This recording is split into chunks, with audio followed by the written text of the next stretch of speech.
రాష్ట్రాభివృద్ధి పెట్టుబడులను ఆకర్షించేందుకు ఆగస్టు 3 నుంచి సాగిన సీఎం రేవంత్ రెడ్డి అమెరికా పర్యటన విజయవంతమైంది.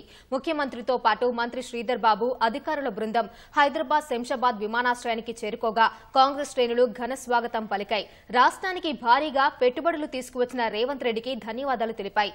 రాష్ట్ర ప్రగతికి సంబంధించిన ఆలోచనలు పంచుకునేందుకు అమెరికా వెళ్లినట్లు మంత్రి శ్రీధర్ బాబు స్పష్టం చేశారు. ప్రముఖ బహుళజాతి సంస్థలు రాష్ట్రంలో విస్తరణకు కేంద్రాలు నెలకొల్పేందుకు తమ సంసిద్ధతను వ్యక్తం చేశాయి. పర్యటనలో భాగంగా ముఖ్యమంత్రి బృందం యాపిల్, గూగుల్, స్టాన్ఫర్డ్ యూనివర్సిటీలతో పాటు ప్రపంచ బ్యాంకు ప్రతినిధులతోనూ చర్చలు జరిపారు.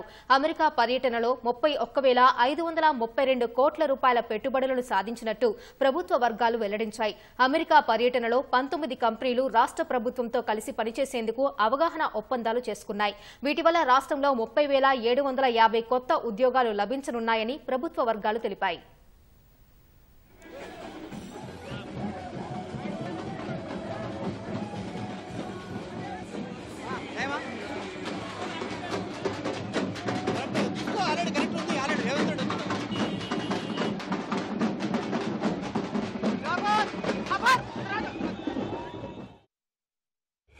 ఈరోజు రాష్ట్ర ప్రగతిలో భాగస్వాములం కావాలని ముఖ్యమంత్రి గారు ఇతర దేశాలకు సంబంధించిన ప్రత్యేకంగా మన పారిశ్రామికవేత్తలను ఆ దేశాలకు సంబంధించిన పారిశ్రామికవేత్తలను కోరడానికి వెళ్లారు.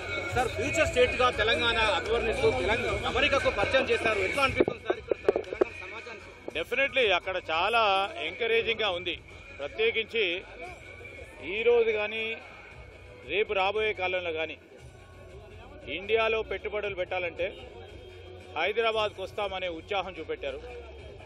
ఈరోజు ఫ్యూచర్ సిటీ విషయంలో కూడా చాలామంది కూడా ఆసక్తి చూపెట్టడం జరిగింది.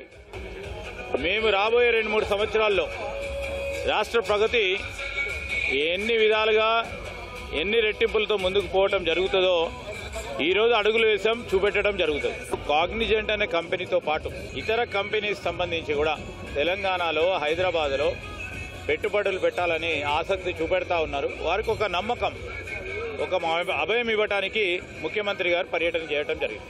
ఈరోజు అధునాతనమైన ఒక green city, net zero city ఈరోజు ప్రపంచ దేశాల్లోనే రాబోయే కాలంలో ఒక ప్రత్యేకమైన నగరాన్ని నిర్మాణం చేయాలనే ఆలోచన వరల్డ్ బ్యాంకుకు సంబంధించిన ప్రెసిడెంట్ గారి ముందట కానీ మన పారిశ్రామికవేత్తలతో కానీ ఇతర దేశాలకు సంబంధించిన పెద్దలందరితో కూడా మాట్లాడటం జరిగింది.